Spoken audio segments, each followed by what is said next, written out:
Hey everyone, and welcome back. Tonight, we're going to journey through one of history's most profound collapses, the fall of the Ottoman Empire. For 6 centuries, this empire stretched across 3 continents, ruling over millions of souls from the gates of Vienna to the sands of Yemen. It was an empire that called itself eternal, that believed it was chosen by God to rule until the end of time. But empires, like all things born of human ambition, carry within them the seeds of their own destruction. Tonight, we'll explore how the Ottoman Empire, once the terror of Europe, the jewel of Islam, the bridge between East and West, slowly, inexorably, crumbled into dust. So, settle in, dim the lights, and let me tell you the story of how a 600-year reign came to its end. This is a story of dreams and nightmares, of glory and decay, of the eternal human struggle between what we aspire to be and what we inevitably become. Every empire begins with a dream, and the Ottoman Empire began with the dream of a man named Osman, a tribal chieftain in the hills of Anatolia in the late 13th century. Legend tells us that Osman once had a vision, a great tree growing from his chest, its branches spreading across the world, sheltering all of humanity beneath its shade. Whether this vision was real or invented by later chroniclers doesn't matter. What matters is that it captured something essential about the Ottoman spirit, the belief that they were destined not just to conquer, but to unite, to bring order to chaos, faith to the faithless, justice to the oppressed. In 1299, Osman declared independence from the dying Seljuk Sultanate. His followers were few, perhaps 1,000 warriors, maybe less. They controlled a small patch of land in northwestern Anatolia, surrounded by enemies, the Byzantine Empire to the west, rival Turkish beyliks to the east, and the vast, indifferent world beyond. But Osman's descendants had something their enemies lacked, a vision of the future. They didn't just want to raid and pillage like so many tribal confederations. They wanted to build something lasting, something eternal. The early Ottomans were pragmatists wrapped in the cloak of holy war. Yes, they fought in the name of Islam, but they welcomed Christian converts, adopted Byzantine administrative practices, and learned from everyone they conquered. They were synthesizers, borrowers, adapters. They took the best of every civilization they encountered and made it their own. This was their genius and ultimately their tragedy. For in trying to be everything to everyone, they would eventually become nothing to anyone. By 1326, Osman's son, Orhan, had captured Bursa, making it the first true Ottoman capital. The city's thermal baths, its silk markets, its mosques and madrasas, Islamic schools, all spoke of a new kind of Islamic state, one that valued commerce as much as conquest, learning as much as warfare. Orhan was the first Ottoman ruler to mint coins, to establish a regular army, to create the institutions that would outlast him. He married a Byzantine princess, Theodora, daughter of Emperor John Cantacuzene. It was a marriage that symbolized the Ottoman approach. They would not simply destroy their enemies, they would absorb them, transform them, make them part of something larger. By 1354, they had crossed into Europe, establishing a foothold on the Gallipoli Peninsula. The Byzantines, desperate for allies in their endless civil wars, had actually invited them across the Dardanelles to help fight their enemies. It was like inviting a wolf into your home to deal with mice. The Ottomans never left. The crossing into Europe was more than a military maneuver. It was a psychological transformation. The Ottomans were no longer just another Anatolian beylik, principality, fighting for scraps of the Seljuk inheritance. They were now a European power with European ambitions and European enemies. The land they entered was rich but chaotic. The Byzantine Empire was a shadow of its former self, controlling little more than Constantinople and a few scattered territories. The Balkans were a patchwork of Serbian despots, Bulgarian tsars, and local strongmen, all fighting each other with the desperate fury of men who knew their world was ending. Into this chaos came the Ottomans, offering something that none of the local powers could provide: stability. They didn't come as destroyers, but as organizers. They offered lower taxes than the Byzantine Empire, religious tolerance, and most importantly, protection from the endless wars that had devastated the region for generations. The Ottoman expansion through the Balkans was not a conquest in the traditional sense. It was more like a slow absorption, a gradual process by which local elites found it more profitable to serve the Sultan than to fight him. Some resisted, of course, and were crushed, but many others simply switched sides, keeping their lands and their titles in exchange for loyalty to the new order. This was the Ottoman way: to make resistance seem futile and collaboration seem profitable. It was a strategy that would serve them well for centuries until the day when it would finally fail them. What followed was a century of almost supernatural expansion. The Ottomans moved through the Balkans like a slow-burning fire, consuming everything in their path. But this wasn't mindless destruction. It was methodical, calculated, almost surgical in its precision.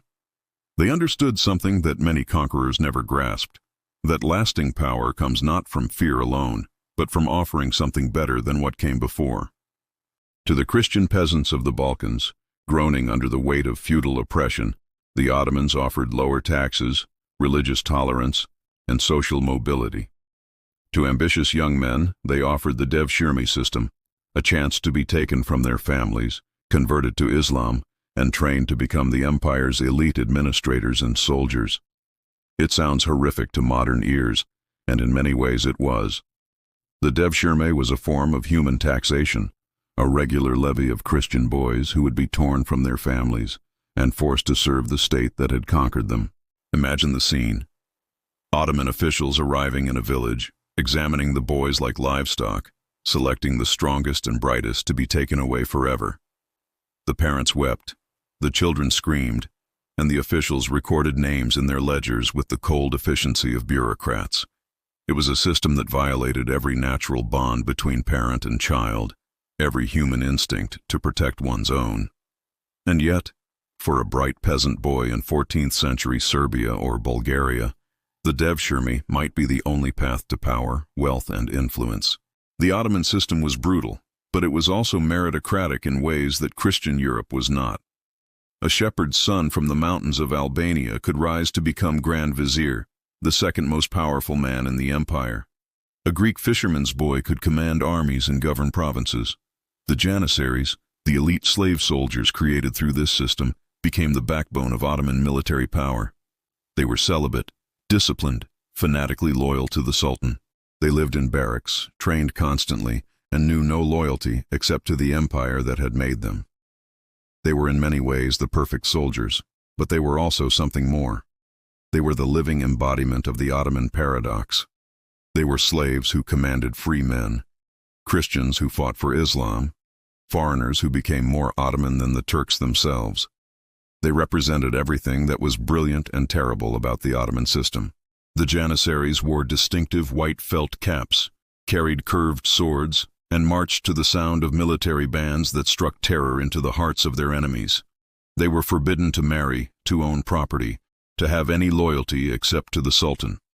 In return, they were given the best weapons, the best training, and the promise that they would share in the spoils of conquest. For 2 centuries, they were invincible.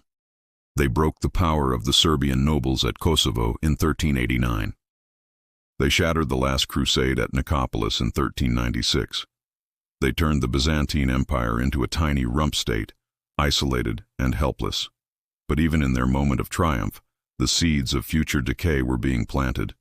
The Janissaries were becoming a privileged caste, more interested in protecting their own position than in serving the empire. The devshirme system was creating a ruling class that was increasingly divorced from the Turkish population that had created the empire.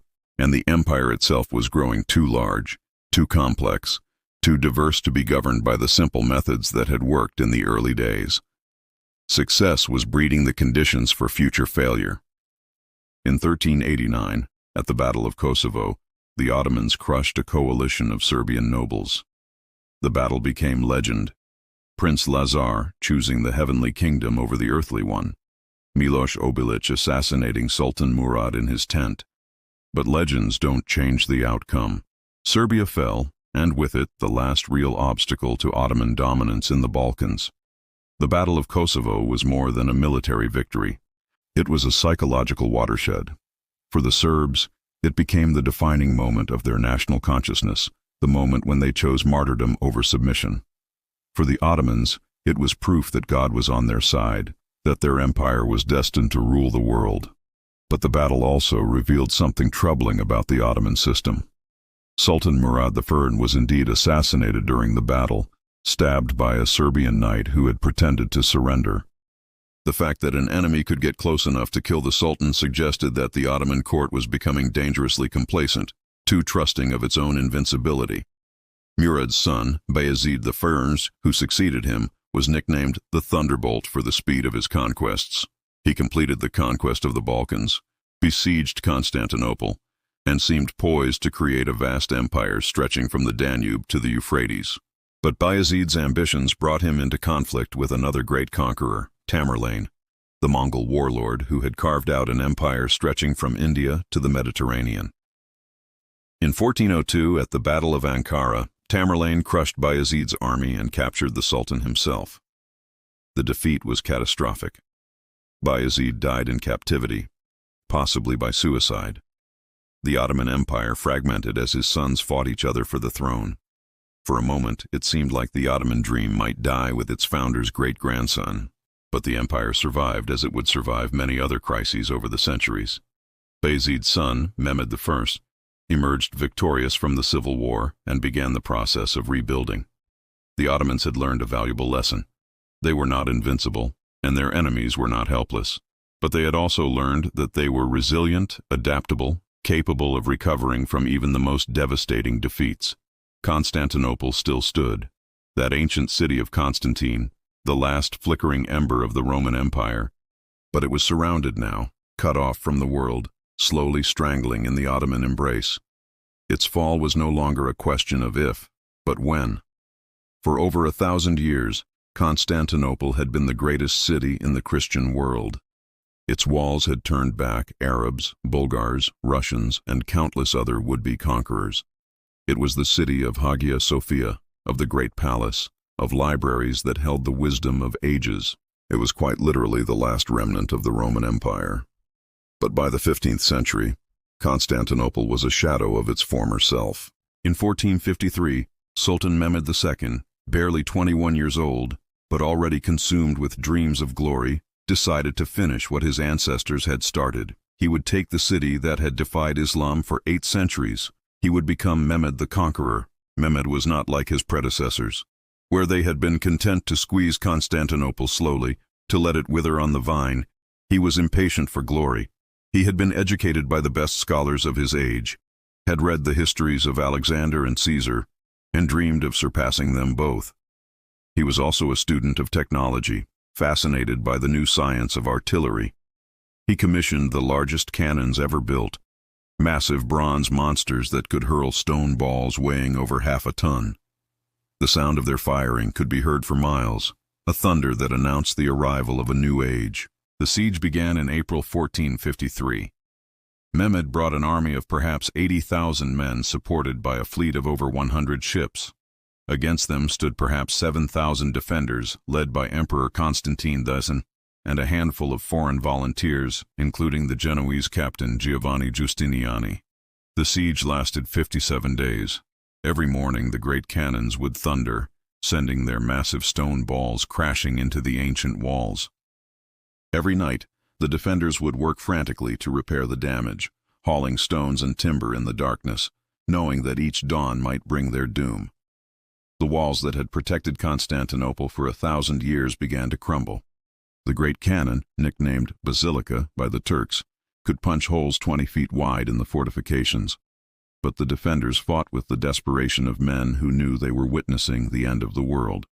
Constantine the last of the Caesars, was everywhere during the siege. He walked the walls, encouraging his men, sharing their dangers, refusing all Ottoman offers to surrender. He knew that he was fighting not just for his city, but for his place in history. He would not be remembered as the emperor who gave up Constantinople without a fight. The siege was not just a military operation. It was a clash of civilizations, a final confrontation between the Christian and Islamic worlds. Both sides understood what was at stake. If Constantinople fell, It would be more than the end of the Byzantine Empire. It would be the end of an era. Mehmed tried every stratagem he could think of. He built a pontoon bridge across the Golden Horn to attack the city from an unexpected direction. He tunneled under the walls only to have his mines detected and destroyed by the defenders. He offered terms. The city could surrender and be spared, or it could fight and face the consequences. Constantine refused all offers. "It is not in my power," he said, "to surrender the city to you. It is in the power of God and of my people to defend it." He would die as an emperor, not live as a vassal. The final assault began before dawn on May 29, 1453. The Janissaries poured through the breaches in the wall like a dark tide, their white caps gleaming in the morning light, their curved swords flashing. The defenders fought desperately, but they were overwhelmed by sheer numbers. Giovanni Giustiniani, the Genoese captain who had become the soul of the defense, was wounded and carried from the walls. His departure broke the morale of the defenders. The Janissaries pressed forward, climbing over the bodies of the dead, pouring into the city like water through a broken dam. Emperor Constantine, last of the Caesars, stripped off his imperial regalia and died fighting in the streets like a common soldier. His body was never found, lost among the thousands of corpses that littered the city. Some say he was recognized by his purple boots and given a proper burial. Others claim he was thrown into a common grave, his identity lost forever. When Mehmed entered Hagia Sophia that afternoon, he found it empty except for a few terrified priests. The great church that had been the heart of Eastern Christianity for 900 years fell silent. The mosaics of Christ and the Virgin Mary looked down on a new master, a young sultan who had just achieved what no Muslim ruler before him had managed. Within hours, the church would be converted to a mosque. The Christian symbols would be covered with plaster. The altar would be replaced with a mihrab, prayer niche, pointing toward Mecca. And the call to prayer would echo where once the divine liturgy had been sung. The Roman Empire, which had endured for over 2,000 years in one form or another, was finally dead. In its place stood something new, the Ottoman Empire, master of 3 continents, heir to Rome and Byzantium both. But even in his moment of triumph, Mehmed must have felt the weight of what he had destroyed. Constantinople had been more than just a city. It had been a repository of human knowledge, a bridge between the ancient and medieval worlds, a symbol of continuity stretching back to the time of Christ. Now it was gone, and something irreplaceable had been lost forever. The Ottomans had gained an empire, but the world had lost a piece of its soul. What followed was the Ottoman Golden Age, a century and a half of expansion that seemed to have no limits. Under Selim I, they conquered the Mamluk Sultanate, adding Egypt and the Levant to their domains. Under Suleiman the Magnificent, they pushed deep into Europe, besieging Vienna itself in 1529. At its height, the Ottoman Empire stretched from the gates of Vienna to the Indian Ocean, from the Crimean Peninsula to the cataracts of the Nile. It controlled the holy cities of Mecca and Medina, making the Sultan the protector of Islam's most sacred sites. It commanded the trade routes between Europe and Asia, growing rich on the taxes levied on silk and spices. But even at the moment of its greatest triumph, the empire was changing in ways that would prove fatal. The conquest of the Arab lands brought immense wealth, but it also brought new challenges. How do you govern an empire that spans 3 continents and encompasses dozens of different peoples, languages, and traditions? The Ottomans' answer was the millet system, a form of religious autonomy that allowed Christians and Jews to govern themselves in matters of personal law. It was tolerant by the standards of the age, but it also meant that the empire never truly integrated its diverse populations. They remained separate communities, bound to the state by taxes and military service, but never truly Ottoman in their hearts. The millet system was both the empire's greatest strength and its greatest weakness. It allowed the Ottomans to rule over an incredibly diverse population without the constant rebellions that plagued other empires. Christians could worship in their churches, Jews in their synagogues, each community following its own laws and customs. But it also meant that the empire was really a collection of separate societies held together only by the person of the sultan and the power of the state. There was no Ottoman nation, no shared identity that transcended religious boundaries. When that central authority began to weaken, there would be nothing to hold the empire together. More dangerous still was what was happening at the center of power. The early Ottoman sultans had been warriors, men who led their armies from the front and knew the empire intimately. Osman had been a tribal chieftain, Orhan, a city builder, Mehmed the Conqueror, a young man obsessed with glory and achievement. But as the empire grew larger and more complex, the sultans retreated into the palace surrounded by eunuchs, concubines, and courtiers. The Topkapi Palace in Istanbul became a world unto itself, a labyrinth of courtyards and chambers where the sultan lived in splendid isolation from his subjects. The harem, once a private household, became a political institution. The sultan's mother, the valide sultan, often wielded more real power than the grand vizier. The sultan's wives and concubines schemed and plotted, each trying to ensure that her son would inherit the throne. Princes were no longer sent to govern provinces where they might learn statecraft and military command. Instead, they were kept in the palace in luxurious apartments that were really gilded cages. They were educated by eunuchs and tutors, but they had no real experience of the world they would one day rule. This was the beginning of what historians call the Sultanate of Women, a period when the empire was effectively ruled by the mothers, wives, and sisters of weak sultans. It wasn't necessarily worse than rule by men. Some of these women were remarkably capable. Kösem Sultan, who dominated Ottoman politics for much of the 17th century, was a shrewd politician and an effective administrator. But it represented a fundamental shift away from the warrior ethos that had built the empire.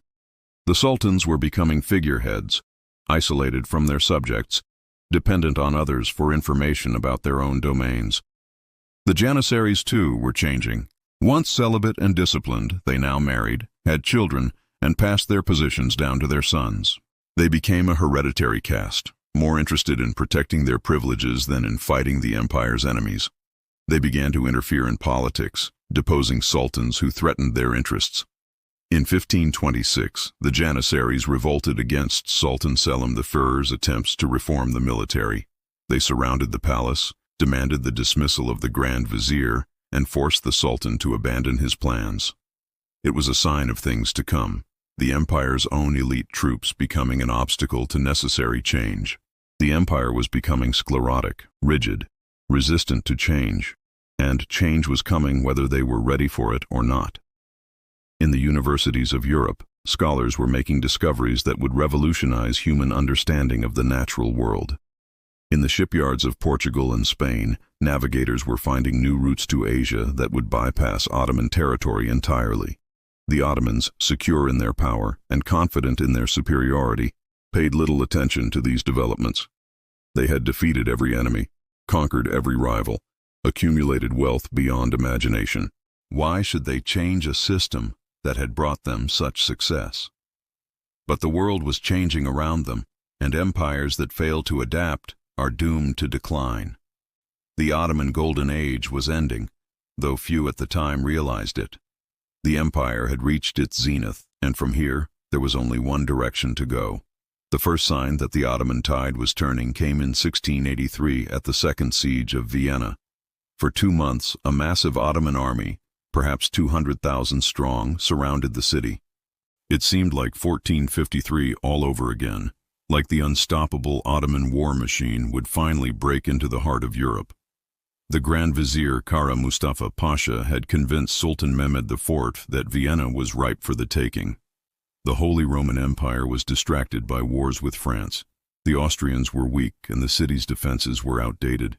It would be, he promised, an easy victory that would open the road to Rome itself. But this time was different.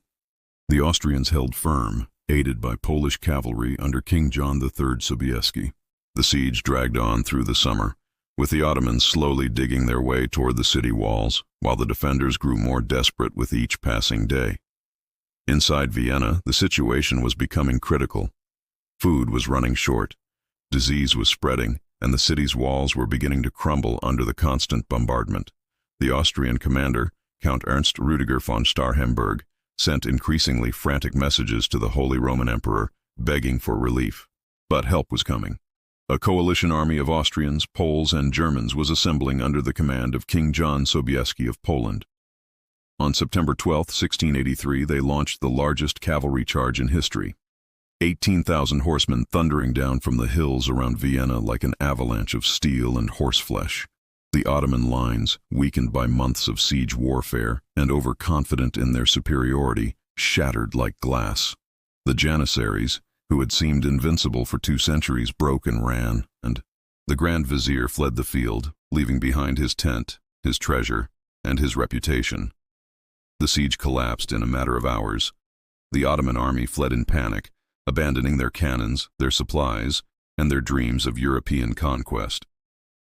King Sobieski entered Vienna in triumph, and legend says he sent a message to the Pope paraphrasing Caesar.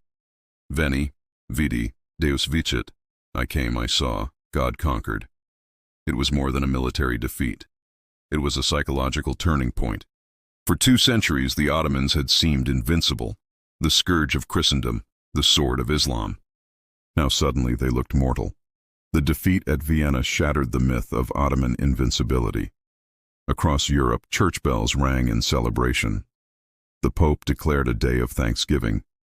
The Ottoman Empire, which had struck fear into the hearts of Christians for generations, had been revealed as fallible. What followed was a cascade of defeats.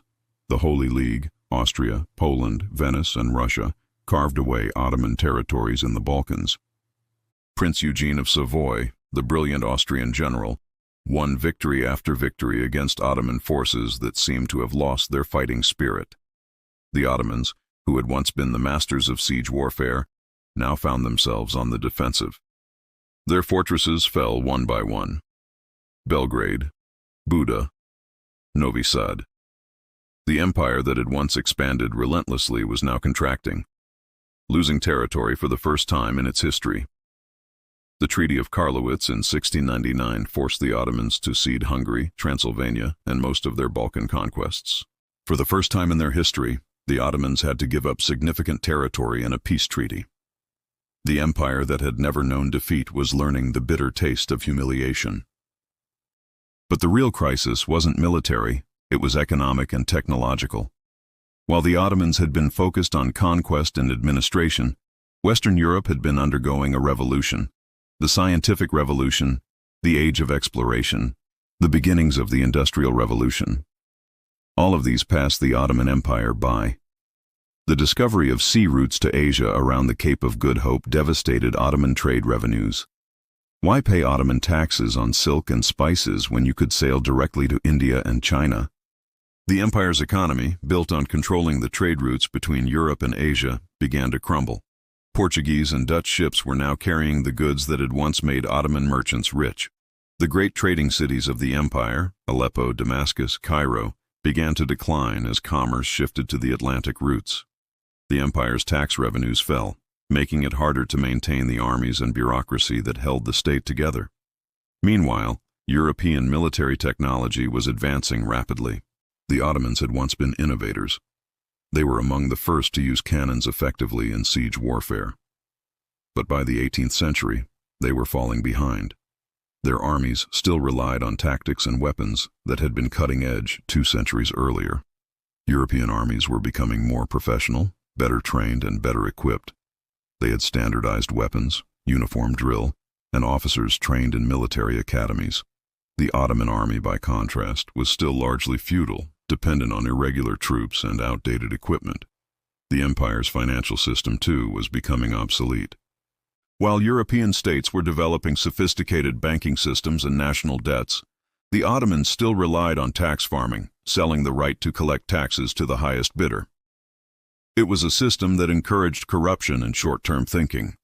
Tax farmers had no incentive to develop the regions they controlled or to invest in long-term improvements.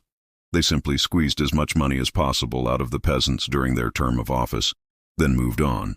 The result was economic stagnation and growing resentment among the empire's subjects. Most dangerous of all, the empire was losing its ideological coherence.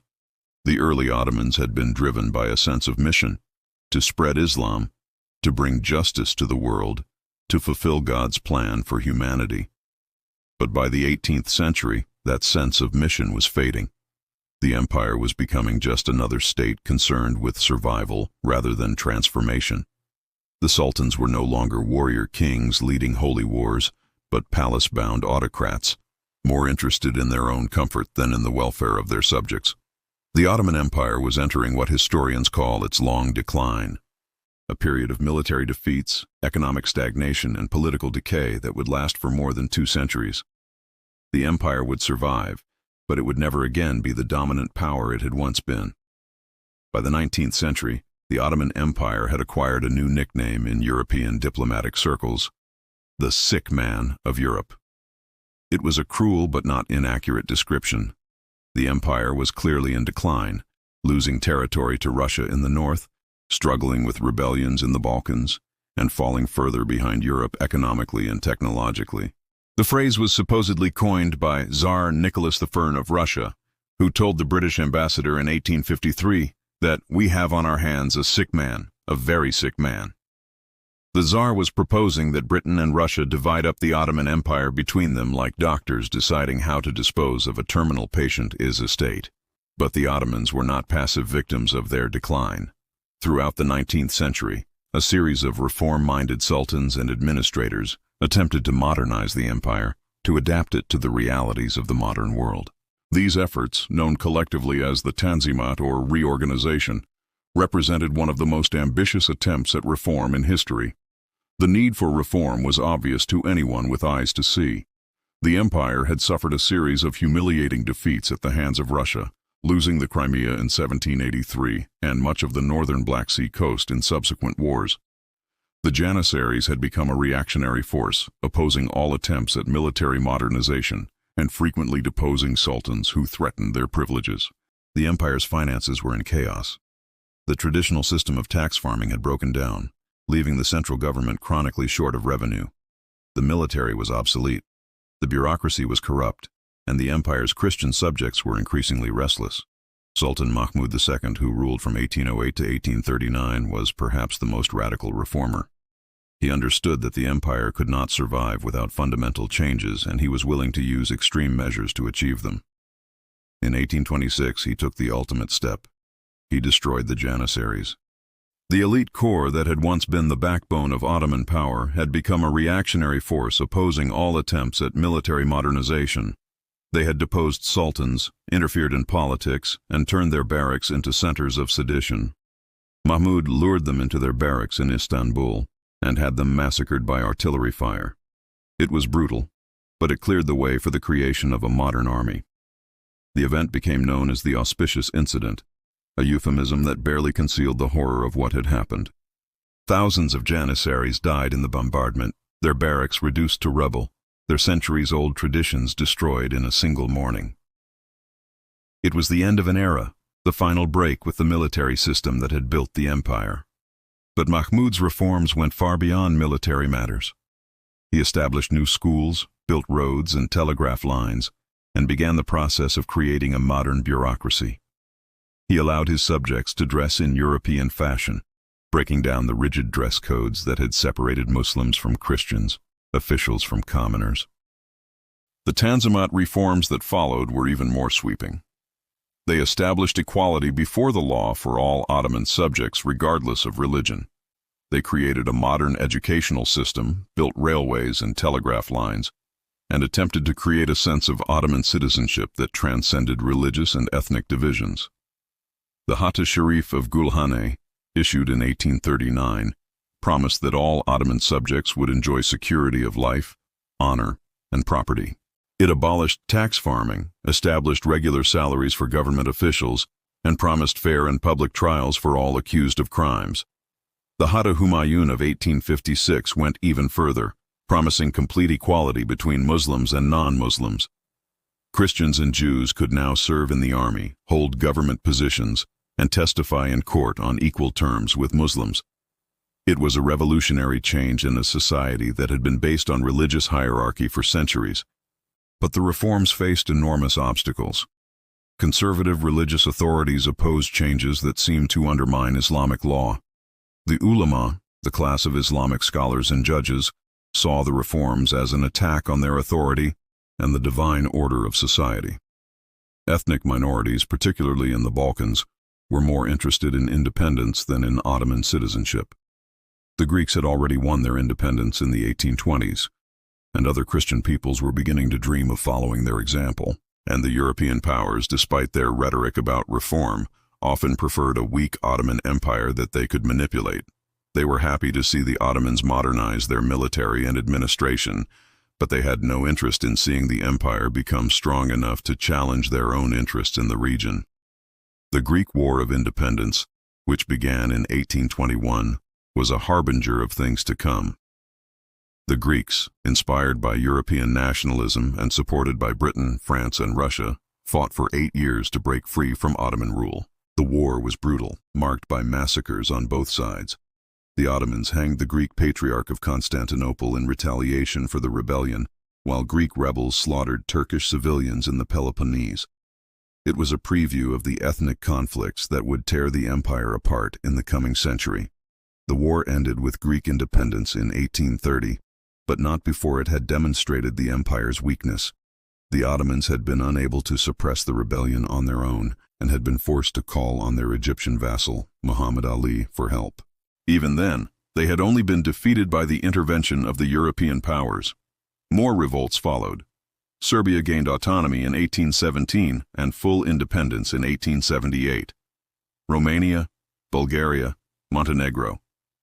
One by one, the Ottoman Empire's European provinces broke away.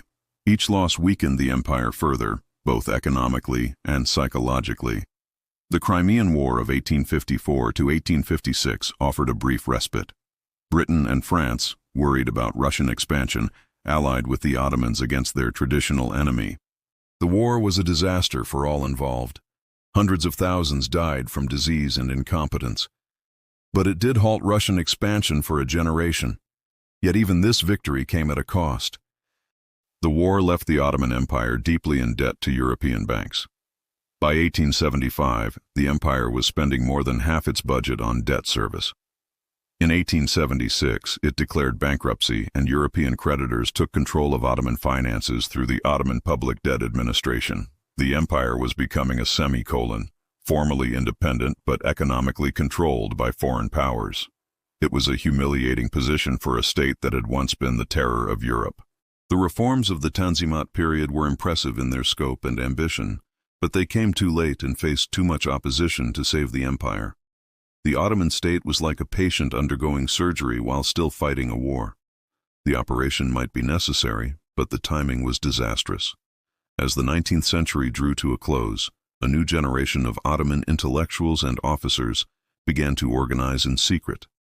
They called themselves the Committee of Union and Progress, but history knows them as the Young Turks. They were educated, westernized, and deeply frustrated with the empire's decline. These young men had grown up watching their empire lose war after war, territory after territory, prestige after prestige. They had seen European powers carve up Ottoman lands like a Christmas turkey.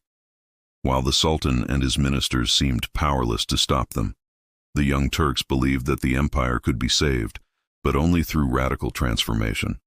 They wanted to create a modern centralized state based on Ottoman nationalism rather than Islamic identity. They wanted to industrialize the economy, modernize the military, and create a sense of shared citizenship among all the empire's peoples. Their intellectual leader was a man named Ahmed Rouza, who had studied in Paris and absorbed the ideas of French positivism. He believed that the empire's problems could be solved through the application of scientific principles to government and society.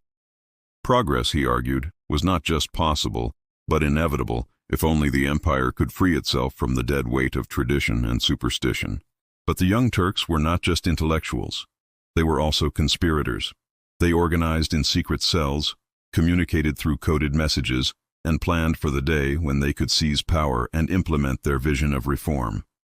Their opportunity came in 1908 when a group of Young Turk officers in Macedonia launched a revolt against Sultan Abdul Hamid II. The Sultan, faced with the choice between civil war and capitulation, chose to restore the constitution he had suspended 30 years earlier.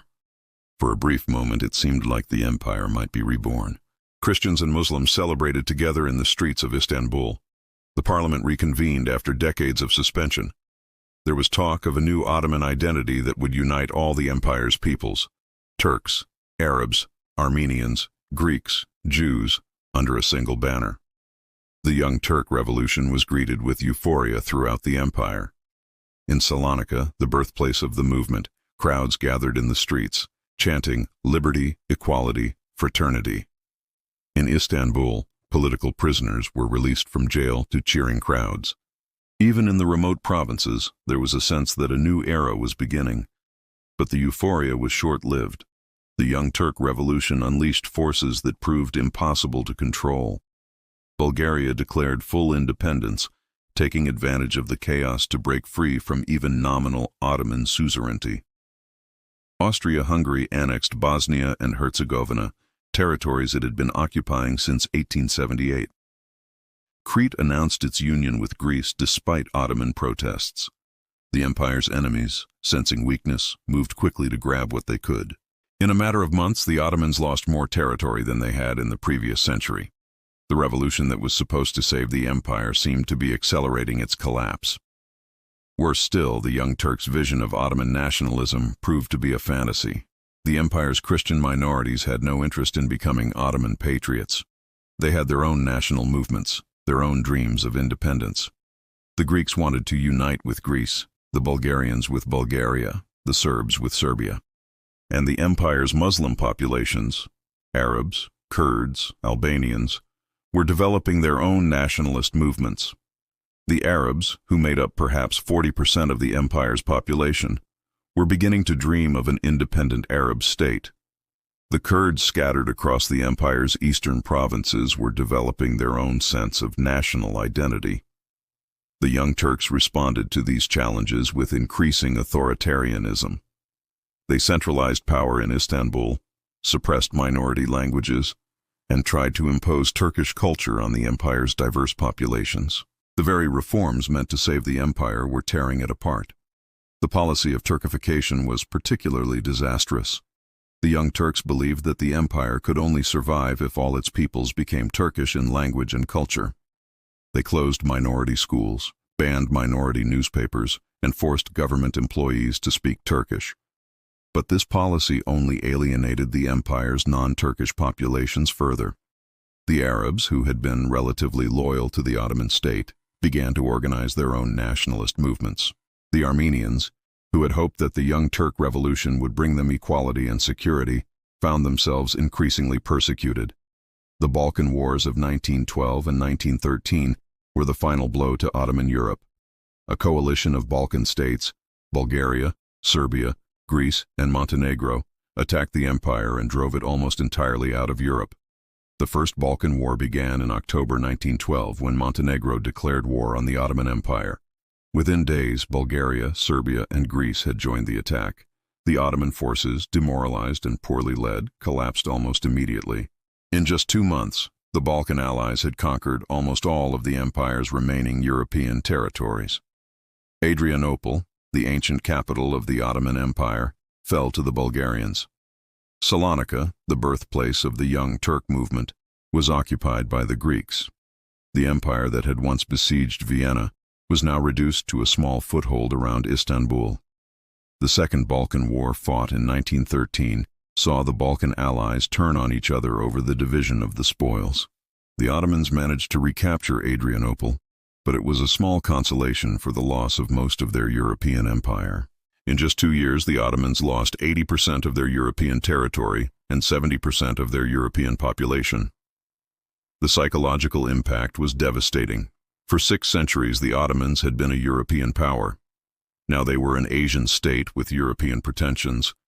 The empire that had once stretched from the gates of Vienna to the Indian Ocean was now reduced to Anatolia, the Arab provinces, and a tiny foothold in Europe.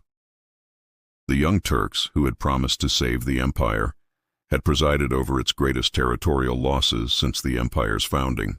The Young Turks, desperate to restore the empire's fortunes, began to look for allies, and in 1914 they found one in Germany. another empire that felt encircled and threatened by its enemies. When the First World War began in July 1914, the Ottoman Empire faced a terrible choice. They could remain neutral and hope to survive the conflict intact, or they could choose a side and risk everything on the outcome. The empire was in no condition to fight a world war. The Balkan Wars had left it exhausted and demoralized. The army was poorly equipped and trained. The treasury was empty, and the government was divided between competing factions. But the Young Turk leadership, dominated by the triumvirate of Enver Pasha, Talat Pasha, and Cemal Pasha, chose to gamble. In November 1914, they entered the war on the side of Germany and Austria-Hungary, hoping that a Central Powers victory would restore the empire's lost territories and prestige. It was a decision born of desperation and delusion. Enver Pasha, the de facto leader of the empire, was convinced that Germany would win quickly and that the Ottomans would share in the spoils.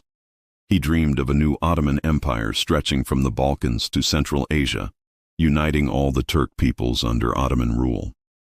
Enver was a man intoxicated by his own ambitions. He had played a key role in the Young Turk Revolution, had helped depose Sultan Abdul Hamid, and now saw himself as the savior of the empire. He was young, charismatic, and utterly convinced of his own destiny. But Enver's dreams were built on sand. The Ottoman Empire was not the great power it had once been. Its army was a shadow of the force that had once terrorized Europe. Its economy was dependent on foreign loans. Its population was war-weary and increasingly disloyal. The reality was very different from Enver's fantasies. The war was a catastrophe for the Ottoman Empire from the very beginning. Enver's attempt to invade Russian territory in the Caucasus ended in disaster at the Battle of Sarıkamış, where an entire Ottoman army was destroyed by the cold and the Russians. The campaign began in December 1914, with Enver personally leading an army of 90,000 men into the mountains of eastern Anatolia in the depths of winter. It was madness. The troops were poorly equipped for winter warfare. The supply lines were inadequate, and the Russians were well prepared for the attack. Of the 90,000 men who began the campaign, fewer than 10,000 returned. The rest died of cold, hunger, disease, or Russian bullets. Entire regiments simply vanished in the snow, their bodies not found until the spring thaw. It was one of the most complete military disasters in history. The defeat at Sarıkamış had consequences far beyond the immediate military losses.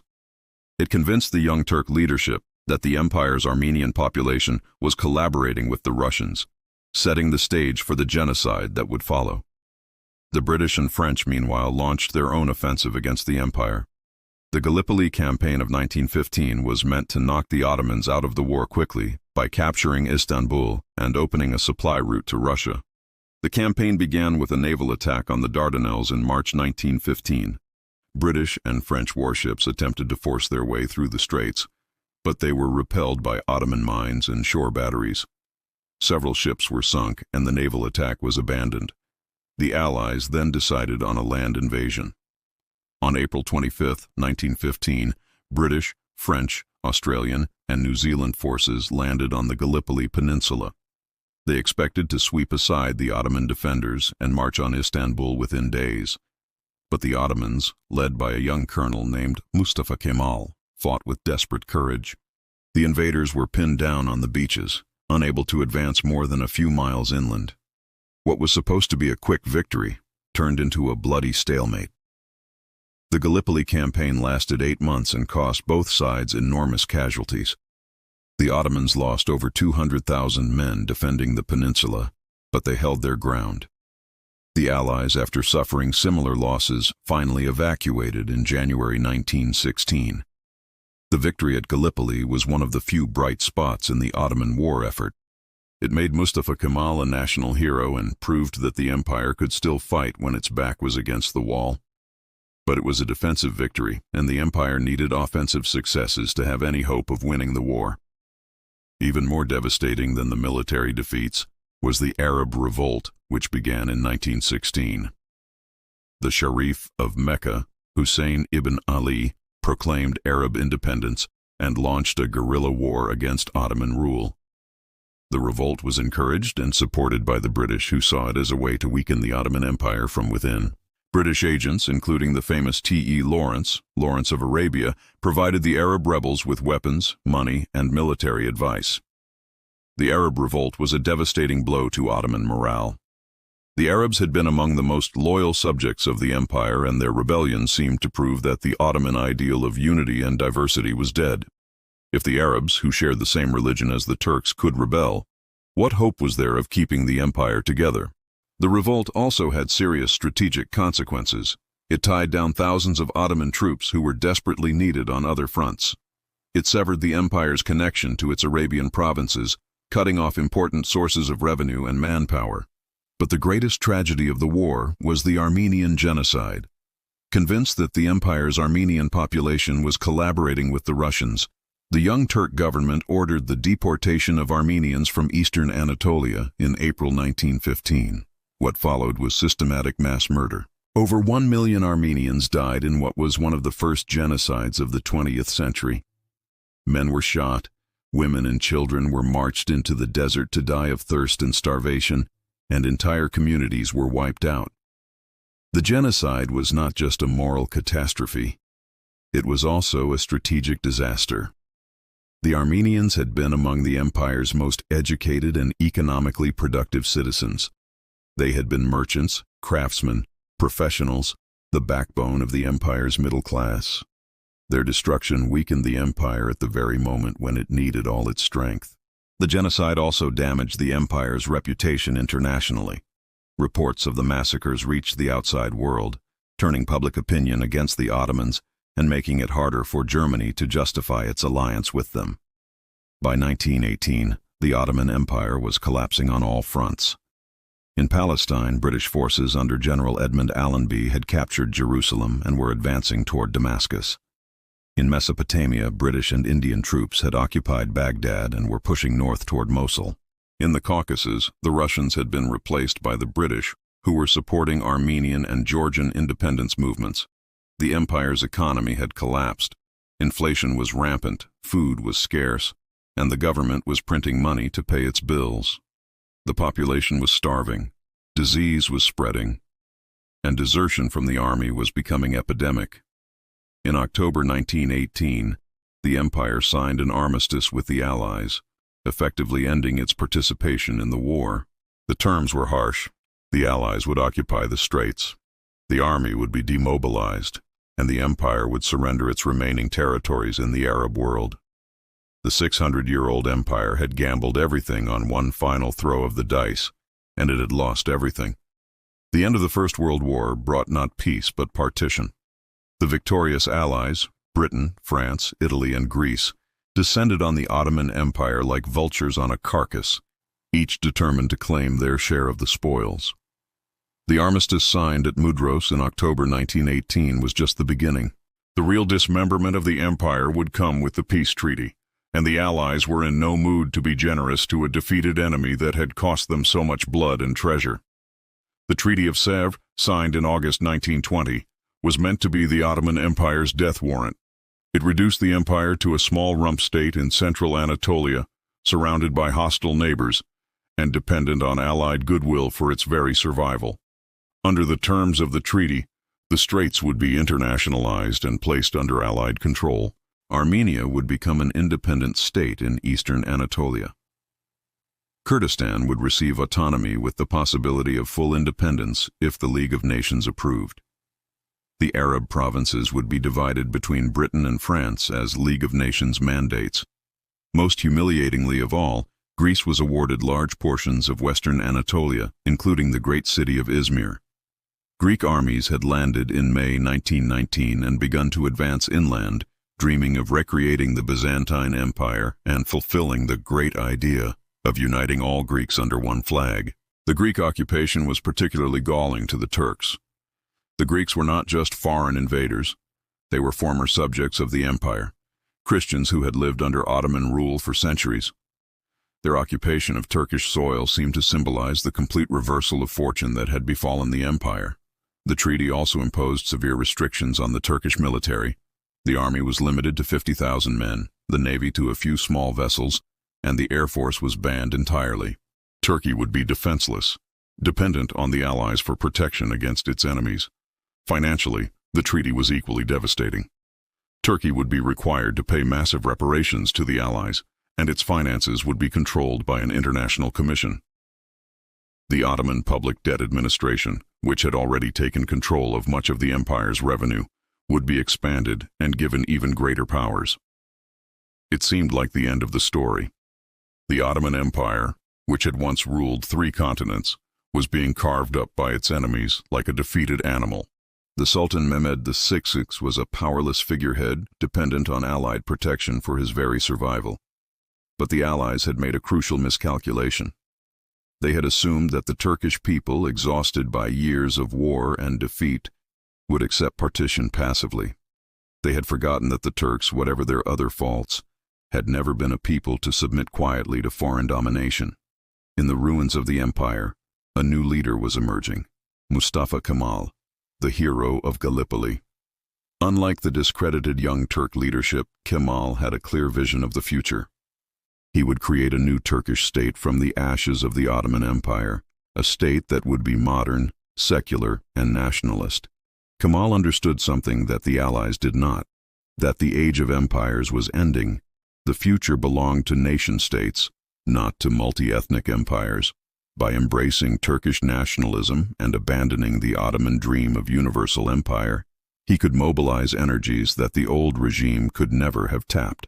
In May 1919, Kemal landed in the Black Sea port of Samsun with a small group of followers. Officially, he was there to oversee the demobilization of Ottoman forces in accordance with the armistice terms. In reality, he was beginning a revolution that would transform the Middle East. The Turkish War of Independence that followed was one of the most remarkable military and political achievements of the 20th century. Against overwhelming odds, Kemal and his followers created a new army, established a new government in Ankara, and began to fight back against the occupying powers. The war was brutal and desperate. The Greeks advanced deep into Anatolia, coming within 50 miles of Ankara. The French occupied southern Turkey, the Italians held the southwest, and the British controlled the straits in Istanbul. It seemed impossible that the Turkish resistance could succeed. But Kemal had several advantages that his enemies underestimated. He was fighting on his home ground with the support of the Turkish population. He was a brilliant military strategist and an even more brilliant politician. And his enemies were divided, each pursuing their own agenda, rather than working together effectively. Most importantly, Kemal understood the power of nationalism in the modern world. He was not trying to restore the Ottoman Empire. He was creating something entirely new. The Turkish national movement was not burdened by the empire's legacy of defeat and decline. It was a fresh start, a chance to build a modern state from the ground up. The war raged for 3 years from 1919 to 1922. There were moments when it seemed like the Turkish cause was hopeless.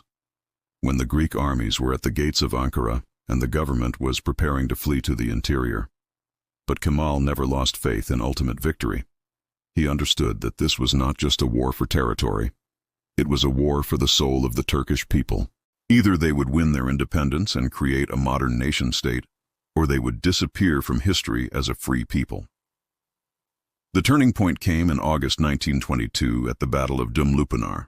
Kemal's forces, now calling themselves the Turkish National Army, launched a massive offensive against the Greek forces in western Anatolia. In just 11 days, they shattered the Greek army and sent it fleeing toward the sea. The Greek retreat became a rout, then a catastrophe.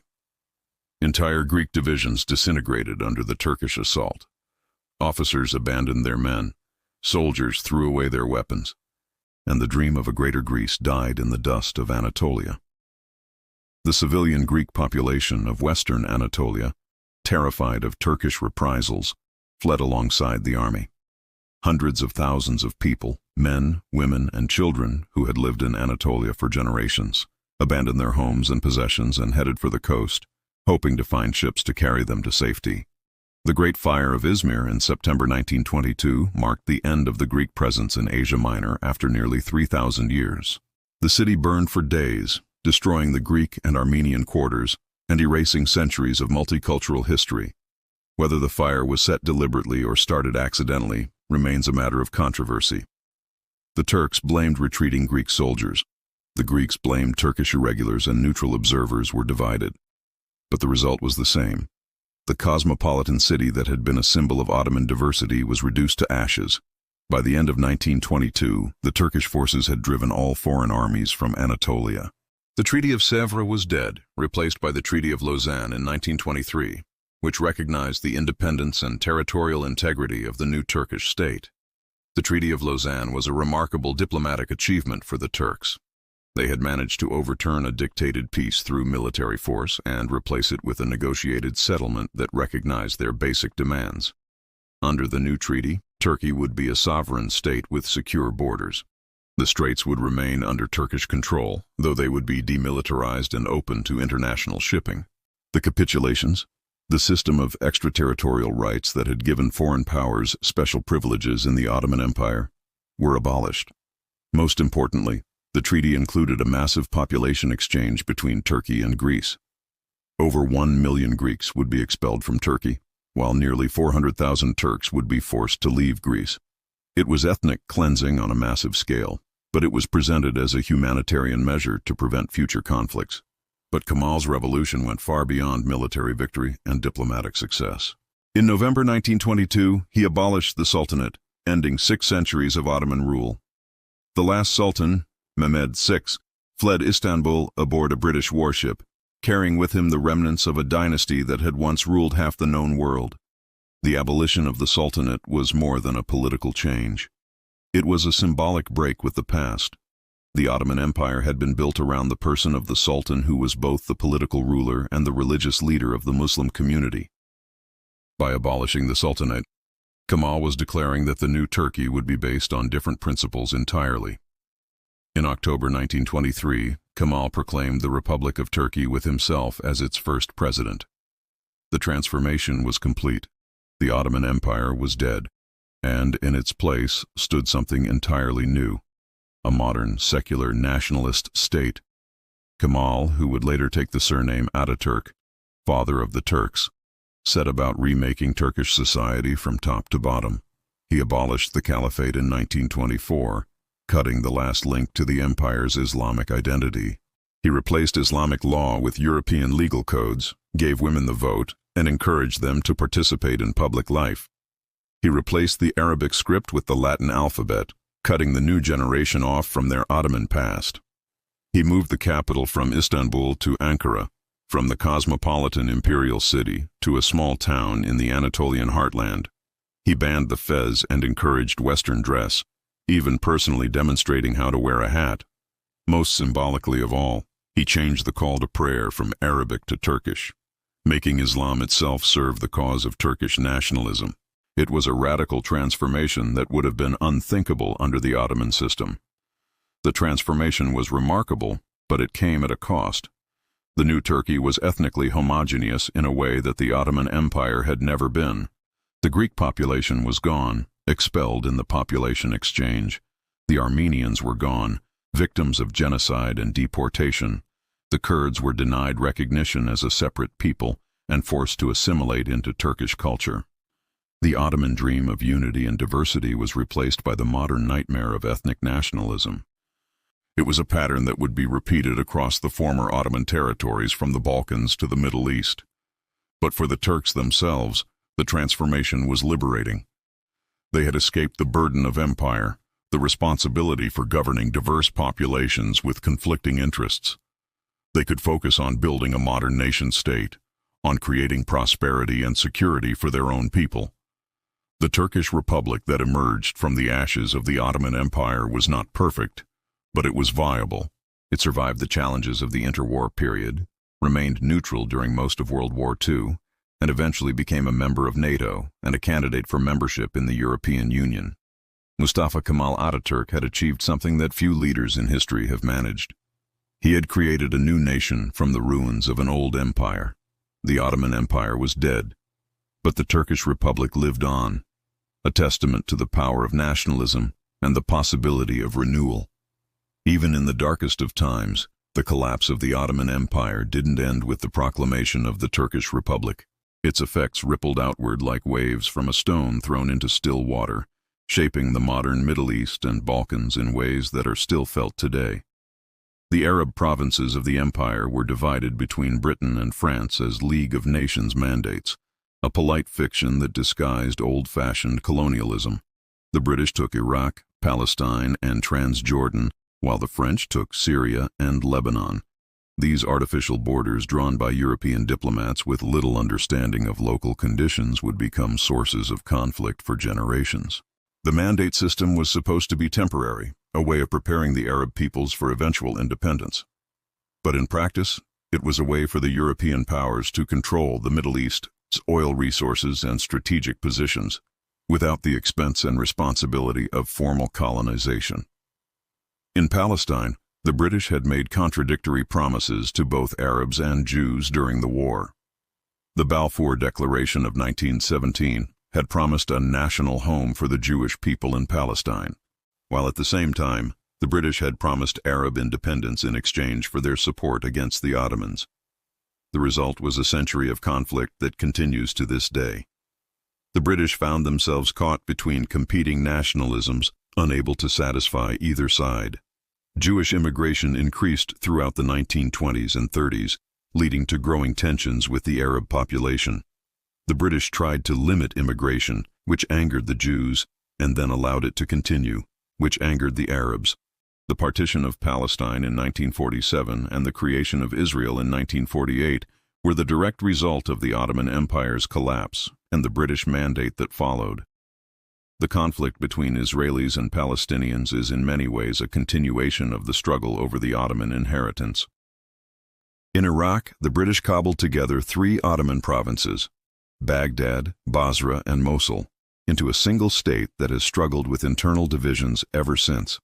The Sunni Arabs, who had dominated the Ottoman administration, found themselves ruling over a Shia Arab majority and a Kurdish minority, both of whom had their own grievances and aspirations. The artificial nature of Iraq's borders became apparent almost immediately. The Kurds rebelled in the 1920s.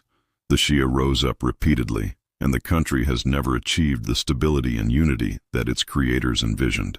The American invasion of 2003 and the chaos that followed can be traced back to the fundamental contradictions built into Iraq at its creation. Syria and Lebanon under French mandate faced similar problems. The French divided Syria into several smaller states based on religious and ethnic lines, trying to apply the old Ottoman millet system to modern nationalism. But the artificial divisions only created more problems. And Syria has struggled with sectarian conflict ever since. Lebanon, carved out of Syria to create a Christian majority state, has been torn apart by civil wars and foreign interventions. The delicate balance between Christians and Muslims that the French tried to create has repeatedly broken down, leading to decades of instability and violence. The Balkans, too, bore the scars of Ottoman collapse. The new state of Yugoslavia attempted to unite South Slavs, who had been divided by centuries of Ottoman and Austrian rule. But the ethnic and religious divisions were too deep, the memories of past conflicts too fresh. Yugoslavia managed to hold together for most of the 20th century, first under royal rule and then under communist dictatorship. But when the Cold War ended and the communist system collapsed, the old divisions reasserted themselves with a vengeance. The Yugoslav wars of the 1990s were in many ways a continuation of the conflicts that had begun with the Ottoman retreat from the Balkans. Serbs, Croats, Bosnians, and Albanians fought with a ferocity that shocked the world. But the roots of their hatred lay deep in the Ottoman past. The concept of ethnic cleansing, which became notorious during the Yugoslav wars, was not new. It had been practiced during the Ottoman collapse when Greeks and Turks were forcibly exchanged, when Armenians were deported and massacred, when entire populations were uprooted and relocated. Even Turkey, the most successful successor state, struggled with the legacy of empire. The Kurdish population, denied recognition under the new nationalist ideology, launched repeated rebellions. The memory of the Armenian genocide became a source of international tension, with Turkey refusing to acknowledge what had happened and the Armenian diaspora demanding recognition and reparations. The secular westernizing project of Ataturk faced constant challenges from Islamic conservatives who saw it as an abandonment of Turkey's true identity. The tension between secularism and Islam, between Westernization and tradition, between Turkish nationalism and Islamic universalism, has defined Turkish politics ever since. But perhaps the most profound legacy of Ottoman collapse was psychological. For 6 centuries, the Ottoman Empire had provided a framework for understanding the world, a vision of universal Islamic rule that transcended ethnic and national divisions. Its collapse left a void that has never been filled. The rise of political Islam in the 20th and 21st centuries can be seen in part as an attempt to recreate that lost unity. From the Muslim Brotherhood to ISIS, Islamist movements have dreamed of restoring the caliphate, of reuniting the Muslim world under a single banner. But these movements have failed to understand a crucial truth. The Ottoman Empire succeeded not because it was purely Islamic, but because it was pragmatic, tolerant, and adaptive.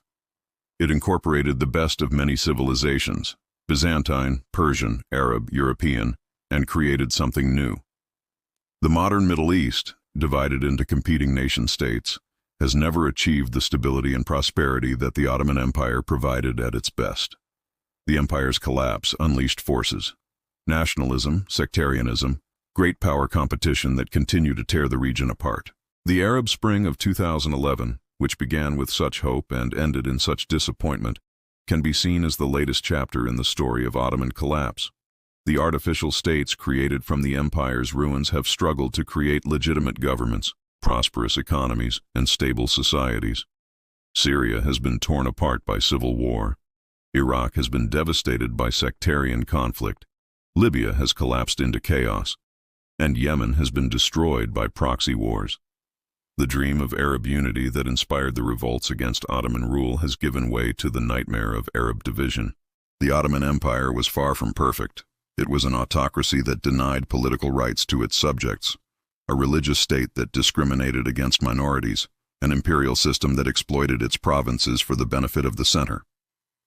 But it also provided a framework for coexistence, a way for different peoples to live together under a single authority. The nation-states that replaced it have often been more oppressive, more violent, and more unstable than the empire they succeeded. The dream of national self-determination has too often become the reality of ethnic conflict and religious war.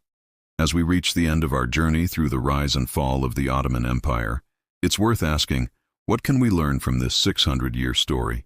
What does the collapse of one of history's greatest empires tell us about power, about change, about the human condition itself? First, it reminds us that nothing lasts forever. The Ottomans believed their empire was eternal, blessed by God, destined to endure until the end of time. They called it the eternal state, the well-protected domains, the empire that would last until the day of judgment. They were wrong. All human institutions, no matter how powerful or enduring they seem, carry within them the seeds of their own destruction. The very qualities that make an empire great, its size, its diversity, its complexity, eventually become sources of weakness. The Ottoman Empire fell not because of a single catastrophic event, but because of a slow accumulation of problems that it could not solve. Military defeats, economic decline, administrative corruption, ideological confusion.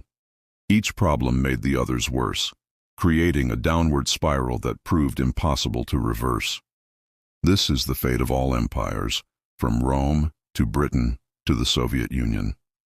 They grow until they become too large to govern effectively, too diverse to hold together, too complex to reform.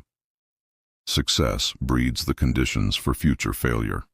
Second, the Ottoman story shows us the danger of falling behind. The empire's decline began when it stopped adapting, when it became rigid and conservative, while the world around it was changing rapidly.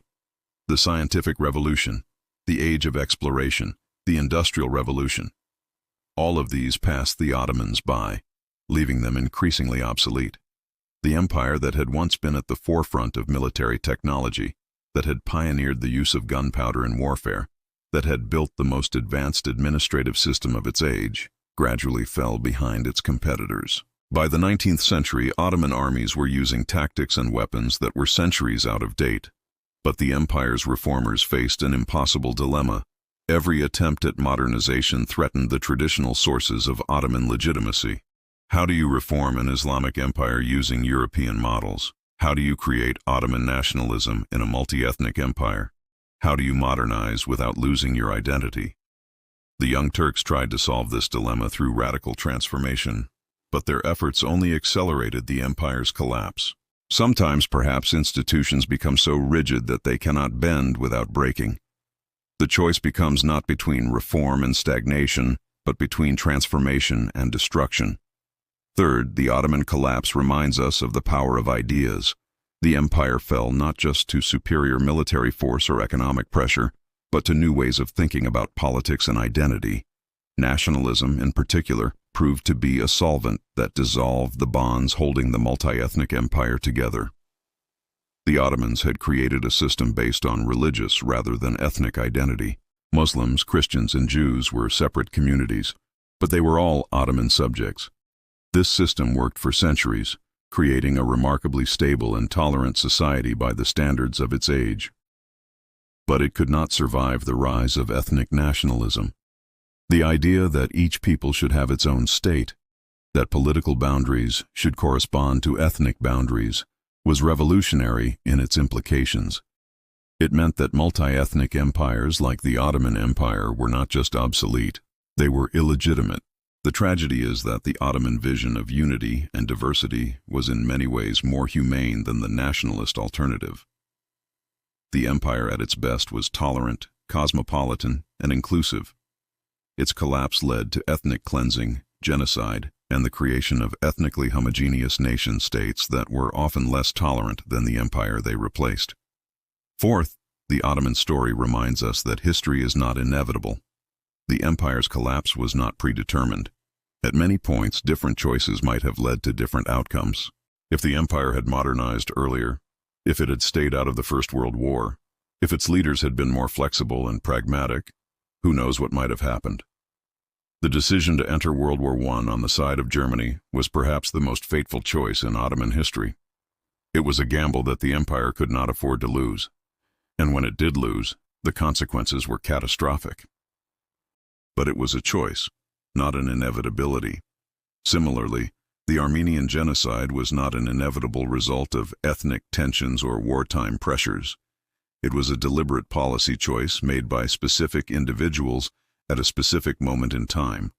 Other choices were possible, other policies could have been pursued, but history is made by human beings with all their flaws and limitations. The Ottoman sultans and statesmen were not superhuman. They made mistakes, succumbed to pride and prejudice, and failed to see the consequences of their actions. They were, in other words, human. Fifth, the collapse of the Ottoman Empire shows us the importance of legitimacy in politics. The empire survived for 6 centuries not just because of its military power or administrative efficiency, but because its subjects accepted its right to rule. That legitimacy was based on several sources: Islamic law, which gave the Sultan religious authority, military success, which proved God's favor, and practical benefits, which made Ottoman rule preferable to the alternatives. As long as these sources of legitimacy remained strong, the empire was stable. But when they began to weaken, when the empire started losing wars, when Islamic law seemed inadequate to modern challenges, when Ottoman rule became more burdensome than beneficial, the empire's legitimacy crumbled. No amount of force could compensate for the loss of popular acceptance. This is a lesson that applies to all governments, not just empires. Power that is based solely on force is inherently unstable. Lasting political authority requires the consent of the governed, even if that consent is not formally expressed through democratic institutions. Finally, the Ottoman story reminds us of the complexity of historical change. The empire's collapse was not simply a story of decline and fall, but of transformation and renewal. The Turkish Republic that emerged from the empire's ashes was in many ways more successful than the empire itself. Turkey today is a modern, prosperous, democratic country, something that would have been unimaginable under the Ottoman system. The painful process of imperial collapse and national rebirth, however traumatic at the time, may have been necessary for the Turkish people to realize their full potential. Similarly, the Arab peoples who gained independence from Ottoman rule have struggled to create stable, prosperous societies, but they have also achieved things that would have been impossible under the empire. They have developed their own national cultures, their own political systems, their own relationships with the wider world. The collapse of the Ottoman Empire was a tragedy in many ways. It led to wars, genocides, and decades of instability. But it was also a liberation, freeing peoples to determine their own destinies and create their own futures. History is not a simple story of progress or decline, but a complex process of change that involves both loss and gain, both destruction and creation. The end of the Ottoman Empire was not just an ending, it was also a beginning. Today, if you walk through the streets of Istanbul, you can still see the ghosts of the Ottoman Empire. The great mosques of Suleymaniye and Ahmed still dominate the skyline, their minarets reaching toward heaven like prayers made stone. The Topkapi Palace still overlooks the Bosphorus, its courtyards and chambers echoing with the whispers of sultans and viziers long dead. The Grand Bazaar still echoes with the voices of merchants from a dozen different countries, haggling in a dozen different languages over goods from across the world. The Galata Bridge still spans the Golden Horn, connecting Europe and Asia as it has for centuries. But the empire itself is gone, as vanished as the Byzantine Empire it replaced, as forgotten as the countless other empires that have risen and fallen throughout human history. Its palaces are museums now, its mosques, tourist attractions, its borders lines on old maps. The last Ottoman Sultan died in exile in 1944, forgotten and impoverished. The last Ottoman prince died in 1994, working as a librarian in New York. The dynasty that had once ruled half the world ended not with a bang, but with a whimper. Yet something of the Ottoman spirit survives in the cosmopolitan neighborhoods of Istanbul, where Europeans and Asians, Muslims and Christians still live side by side. In the Turkish language, which still carries words borrowed from Arabic, Persian, Greek, and a dozen other tongues. In the Turkish cuisine, which blends flavors from across the former empire. And perhaps most importantly, in the memory of what was possible. For 6 centuries, the Ottoman Empire showed that different peoples, different faiths, different cultures could live together under a single banner. It wasn't perfect. No human institution ever is. But at its best, it offered a vision of unity that transcended the narrow boundaries of tribe and nation. That vision failed, destroyed by the forces of nationalism, imperialism, and modernity. But the need for it remains in our interconnected world where the challenges we face, climate change, pandemics, economic inequality, terrorism, transcend national borders. We need new forms of cooperation, new ways of thinking about identity and belonging. The Ottoman Empire cannot be restored, nor should it be. The world has moved on, and the conditions that made the empire possible no longer exist. But its memory reminds us that human beings are capable of creating institutions that are larger than themselves, that serve purposes greater than narrow self-interest. The empire fell, but the dream of unity, imperfect, fragile, but enduring, lives on. In the European Union, which seeks to unite diverse peoples under common institutions. In the United Nations, which tries to provide a forum for global cooperation. In the countless international organizations that work to solve problems that no single nation can address alone. These modern institutions face many of the same challenges that destroyed the Ottoman Empire. How do you balance unity and diversity? How do you maintain legitimacy across different cultures and traditions? How do you adapt to changing circumstances without losing your essential character? The Ottoman experience offers no easy answers to these questions, but it does offer insights. It shows us that diversity can be a source of strength as well as weakness, that tolerance and pragmatism are more effective than ideology and rigidity, that institutions must evolve or die. It also reminds us that all human achievements are temporary, that even the greatest empires eventually fall, that nothing we build will last forever. But that doesn't make the building any less worthwhile. The Ottoman Empire lasted for 6 centuries, longer than most nations have existed. It left behind a legacy of art, architecture, literature, and law that enriches the world to this day. And so we come to the end of our story, the story of how a 600-year reign came to its end. The Ottoman Empire is gone, but its echo still reverberates through the corridors of history, reminding us of what we have lost, and perhaps of what we might yet build. The tree that grew from Osman's chest has withered and fallen, But seeds from that tree have scattered on the wind, and who knows where they might take root. History, after all, is not just about endings. It's also about beginnings. And every ending, if we look closely enough, contains within it the promise of something new. The Ottoman Empire died, but from its ashes rose new nations, new ideas, new possibilities. The story of its collapse is also the story of the birth of the modern Middle East with all its struggles and achievements. Perhaps that is the ultimate lesson of the Ottoman Empire, that even in failure, even in collapse, even in death, there can be renewal. The empire that called itself eternal proved to be mortal. But the human spirit that created it, the desire to build, to unite, to transcend the limitations of tribe and nation, that spirit is truly eternal. It lives on in every attempt to create something larger than ourselves, in every effort to bridge the divisions that separate us, in every dream of a better world. The Ottoman Empire is dead, but the dream that created it, the dream of unity and diversity, of justice and tolerance, of a world where different peoples can live together in peace, that dream will never die. And in that sense, perhaps the empire was eternal after all. Not in its institutions or its borders, but in its ideals. Not in its palaces or its armies, but in its vision of what humanity might become. The last sultan is gone. The last palace is empty. The last border has been redrawn. But the dream lives on, waiting for new dreamers to give it form, new builders to give it substance, new believers to give it life. The Ottoman Empire is dead. Long live the dream that created it.